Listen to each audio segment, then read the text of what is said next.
नमस्कार दोस्तों, मैं मीना के गीत यूट्यूब चैनल में आप सभी का दिल से स्वागत करती हूँ। मैं आप सबके बीच में लाना चाहती हूँ गारी गीत, समधी गारी गीत। और ये गारी गीत जाएगा सुजाता यादव ऑफिशियल के चैनल पे, मीना के गीत चैनल पे जाएगा। पसंद आए तो इतना इतना दुलार प्यार आप लोग देना और कमेंट बॉक्स में ज़रूर बताइएगा गारी गीत कैसन लगा। गारी गीत।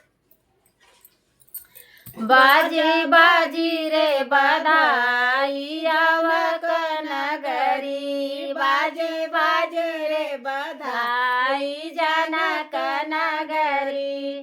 कहाँ बैठा दुल्हा राम और लक्ष्मण, कहाँ बैठा दुल्हा राम और लक्ष्मण, कहाँ बैठा दशरथ समधि, कहाँ बैठा दशरथ समधि। बाजे बाजे रे बधाई अवध नगरी, बाजे बाजे रे बधाई जनक नगरी।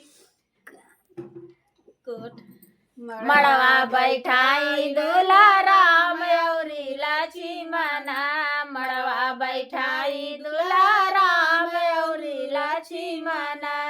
सुन के सिंहासन दशरथ समधि, सुन के सिंहासन दशरथ समधि। बाजे बाजे रे बधाई जनक नगरी, बाजे बाजे रे बधाई जनक नगरी।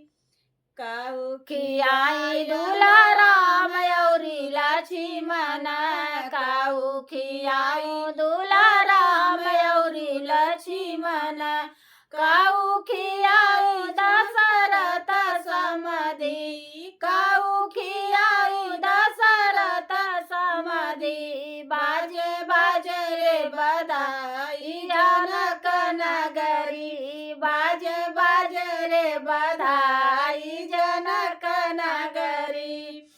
मेवा मिठाई दुल्हा राम और लक्ष्मण, मेवा मिठाई दुल्हा राम और लक्ष्मण।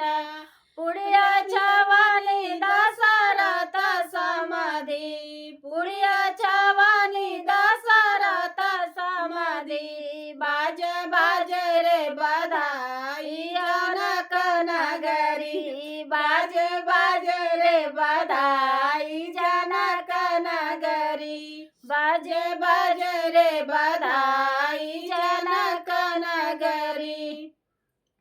पुड़िया छवानी दशरथ समधि, बाजी बाजी रे बधाई अवध नगरी, बाजी बाजी रे बधाई।